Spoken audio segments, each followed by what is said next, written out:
Regret is the heavy echo of a life unchosen. Change now, not to escape pain, but so regret cannot become your teacher.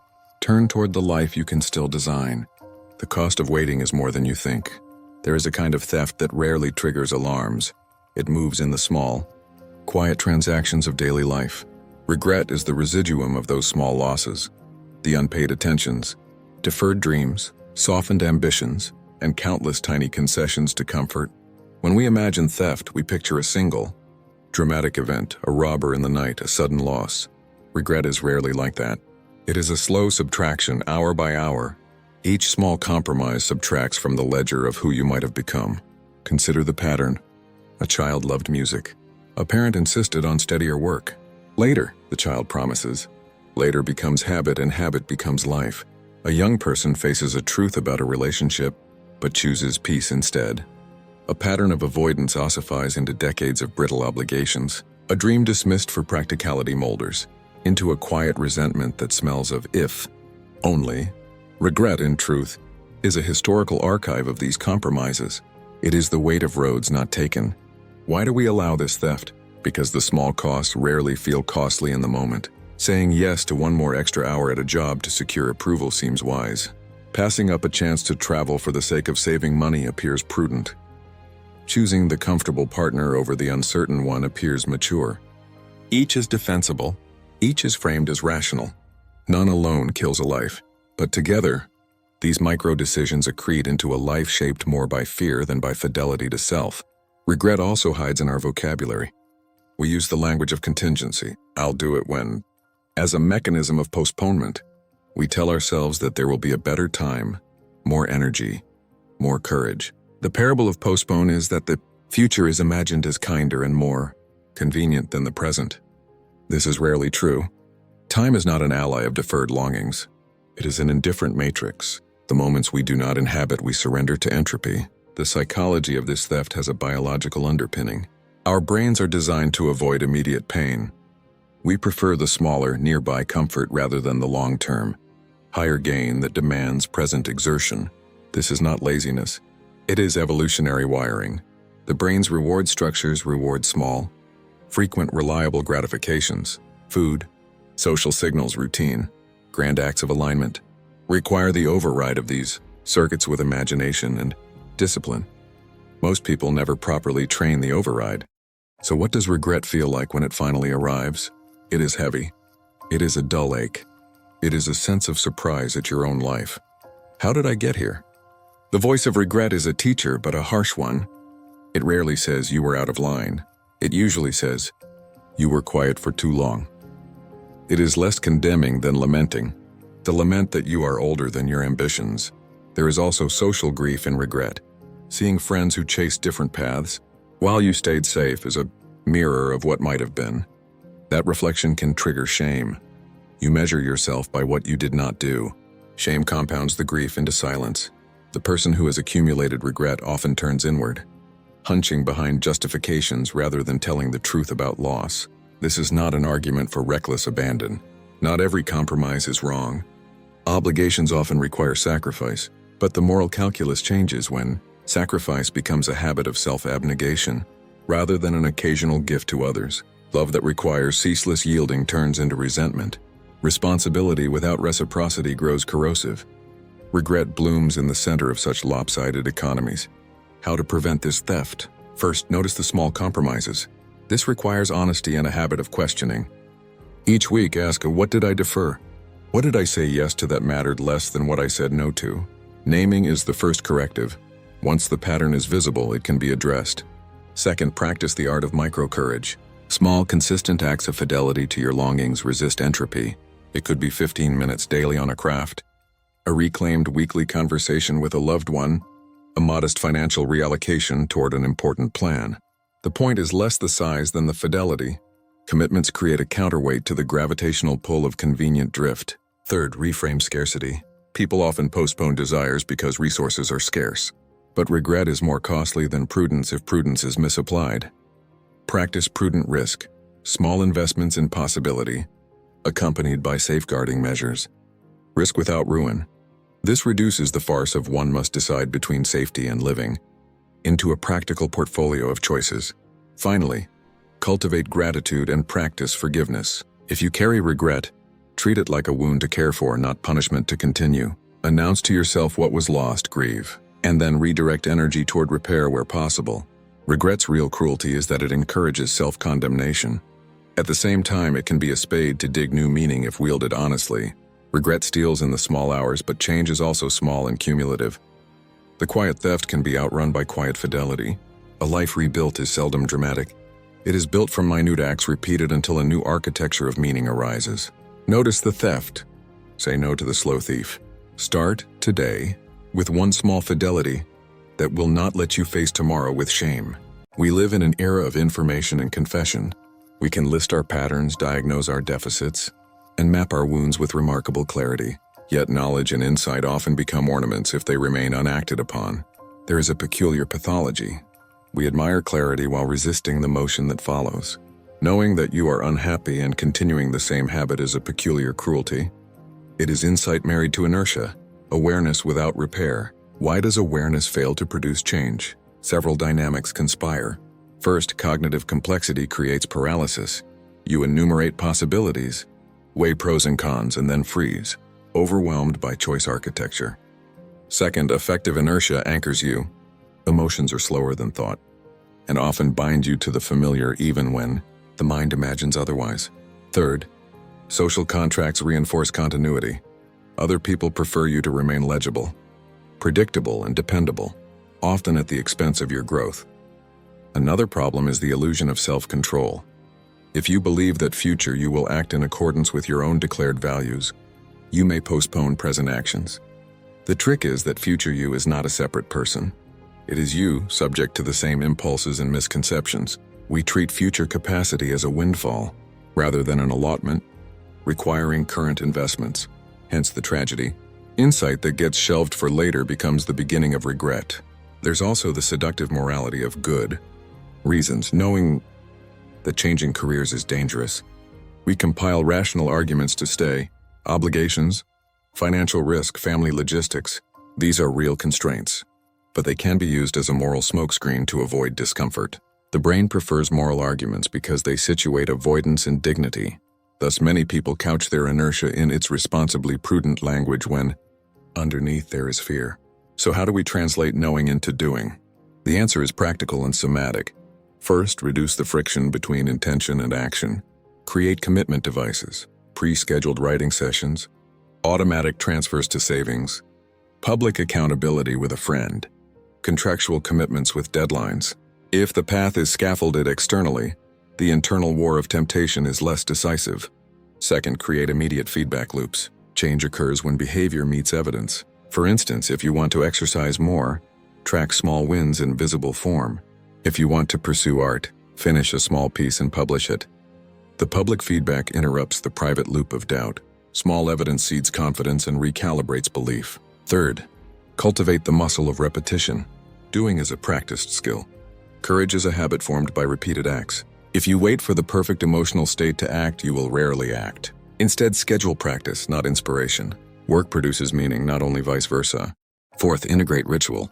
Marking a decision with a rite, writing a pledge, arranging a symbolic act, announcing it, binds unconscious parts to conscious intention. Rites anchor commitments in the body and social field. People move differently when their choices are ritualized. Fifth, reconfigure identity language. Instead of telling yourself, I will finish this one day, tell yourself, I'm the kind of person who finishes projects. Identity statements guide behavior because people act to align with how they construe themselves.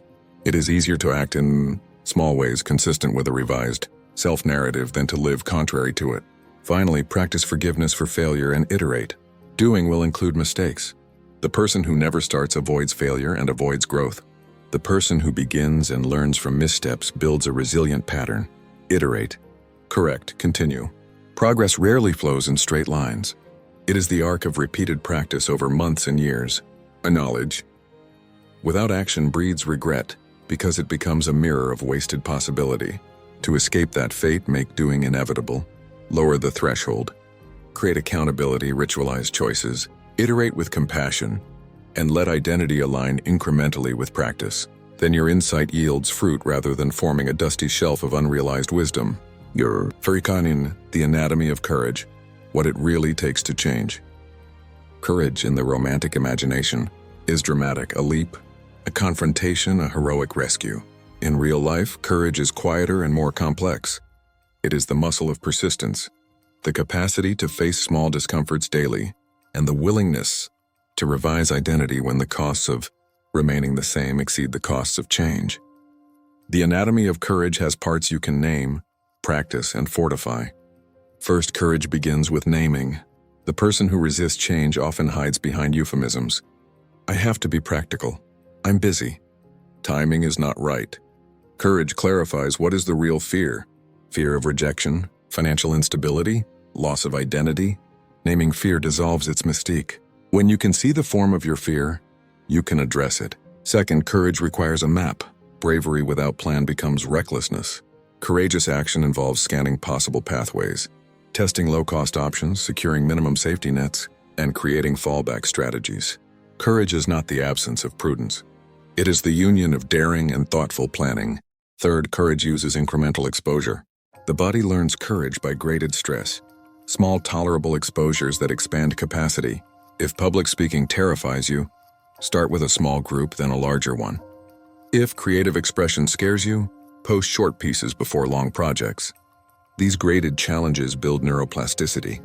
The nervous system learns to tolerate higher amplitudes of vulnerability. Fourth, courage is social. We are wired to move differently when we feel supported. Choosing companions who witness and encourage your experiments is essential. Courage shared is courage amplified. A friend who says, "I'll be there," reduces the cost of risk. Mentors who have navigated similar pivots offer practical scaffolding. Fifth, courage has an ethics. It distinguishes between ego-driven risk and purpose-driven daring. Ego risks seek status or ego satisfaction. They often collapse into spectacle and yield hollowness. Purpose-driven courage aligns risk with meaning. Childcare, craft repair of relationships. This kind of courage is more sustainable because it is tethered to values. Sixth, courage rests upon ritualized self-care. The body cannot sustain high-octane vulnerability without nourishment. Sleep, nutrition, movement, and regular recovery. Courage that burns without rest becomes martyrdom. Sustainable bravery requires the physical conditions for resilience. Seventh, the practice of restoring supports courage. Humans are narrative animals. When you imagine yourself as a person who grows, not as someone stuck in a tragedy, your actions follow the story. Restoring is not falsification. It's the deliberate selection of a narrative that motivates generative behavior. I am a person who learns over time. Eighth, courage needs humility. The courageous person expects to make mistakes. Humility transforms failures into experiments rather than catastrophes. Courage without humility becomes hubris and risks harm to self and others. Finally, courage requires the acceptance of loss. Change often entails letting go of status, of certain relationships, of stories that formerly defined you. Courage navigates grief. It is the willingness to mourn the old while tending the emergent. It is paradoxical. Losing what you were opens the possibility of becoming what you could be. Anatomy suggests practices. Name the fear. Design a map. Create graded exposures. Build supportive social scaffolding. Tether risk to purpose. Maintain bodily resilience. Restore identity. Cultivate humility. And allow grief. With these elements, courage becomes learnable rather than a rare heroic trait. The person who grows is the one who trains this muscle daily, not in dramatic acts, but in disciplined, humane repetition. Finally, transform regret into instruction. The wisdom gleaned from harm can be redirected into teaching, mentoring, or advocacy, making your mistake a resource. Some who have erred become the most effective guides, precisely because they know the terrain of failure intimately and can translate that knowledge into prevention for others. Repair is an ethic of engagement, not exile. It requires the humility to speak truth, the craft to make amends, and the courage to reimagine a future shaped by fidelity and prudence. When repair is done well, regret loses its sting and becomes a tool of generativity rather than a tombstone. 5. The slow architecture of new habits, changing the life that changes you. Identity changes when daily practice changes. The tall claims of transformation often mask a simple truth. Life is sculpted by repetition. A single heroic event is theater. Long-term metamorphosis is engineering. To change oneself before regret takes hold is to design a life architecture, routines, constraints, feedback loops, and seasonal reviews that collectively nudge behavior toward a chosen shape. Begin with clarity of priority. Identify 2 or 3 capacities you value: courage, intimacy, craft, health, and orient your week around those priorities. A scattered to-do list thwarts deep change. Constrain yourself. Choose fewer commitments but do them with fidelity. Second, design rituals that make the desired life inevitable. Habits are automated choices. Put frictions in the way of bad choices and make good choices easy. If writing matters, create morning rituals that cue the work. A fixed time, a place, a small prelude, tea, a short breath practice, a timer. The ritual reduces reliance on motivation. Third, use external scaffolding. Our willpower is finite. Design systems that do not rely on heroic resolve. Automate savings, block distracting apps. Schedule the workout, register for a course. Structural nudges transform intention into action with less psychic cost. Fourth, measure and reflect. Change without feedback is guesswork. Track small metrics, minutes of practice, number of difficult conversations initiated, weekly walks. Use weekly reviews to calibrate what worked, what resisted, and what requires redesign. Reflection turns repetition into learning. Fifth, adopt seasonal thinking. Some goals are yearly, some are monthly. Avoid the tyranny of immediate results. Use 3-month experiments to test new ways of living. The seasons concept reduces anxiety and allows for iteration. Try, learn, adjust. Sixth, cultivate the community that supports the new life. Habits formed in isolation have brittle durability. When others share your commitments, social norms help hold you. Join groups, form reciprocal agreements, or find a teacher who expects consistency. Regret often arrives with a temptation to punish. Punish yourself, punish others, or enact grand compensations that scorch relationships. Repair is a different course. It acknowledges harm, seeks to make amends where possible, and reimagines a future that honors lessons learned without descending into self-flagellation. Repair is moral craft, exacting, patient, and rooted in humility. Start with truth-telling. Repair requires clear acknowledgement of what occurred. This is not a public confession for its own sake. It is a sober inventory. What choices did you make? What harms resulted and who was affected? The inventory should be honest, not theatrical. Own your role without grandstanding. The capacity to hold accountability responsibly opens the possibility for reparation. Second, seek proportional amends. Not every injury can be fully undone, and some harms can only be mitigated. Ask, what are appropriate acts of repair? A practical replacement? An offered time of service? An honest apology that includes listening? Repairs must be concrete and tailored to the injured party's needs. Offer not to erase but to restore dignity where possible. Third, embrace the logic of restitution, not performance. Repair is not a spectacle for self-cleansing. It is a functional intervention. The tendency to perform penitence can obscure real needs. Focus less on exculpation and more on utility. Show up, do the work, and be consistent over time. Fourth, reimagine your future commitments. Repair is both backward and forward-looking. Backward repair addresses past harms. Forward repair restructures choices to prevent repeat patterns. Commit to new habits, structural changes, or therapies that reduce the risk of repeating harm.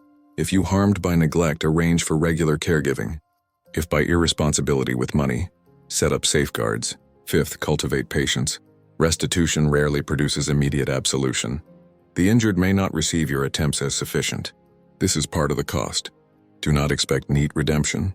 Repair often requires prolonged fidelity to a corrective course, accompanied by humility. Sixth, forgive yourself thoughtfully. Self-forgiveness is not an abdication of responsibility. It is the cessation of punitive cycles that prevent growth. Forgiveness is a learned skill. Own the guilt, act to repair, then limit the destructive loop that keeps you immobilized. The cycle of endless repentance is itself a form of moral avoidance. Seventh, reimagine public identity by action rather than rhetoric. Make your redefined life visible through service, consistency, and small, steady acts that align with your new values. The public arc of repair is built more by sustained patterns than by a single speech. Eighth, invite co-responsibility where appropriate. If patterns are relational, codependence, enabling invite partners into mutual repair strategies. Therapy, mediation, and shared practices can create environments where new patterns take root.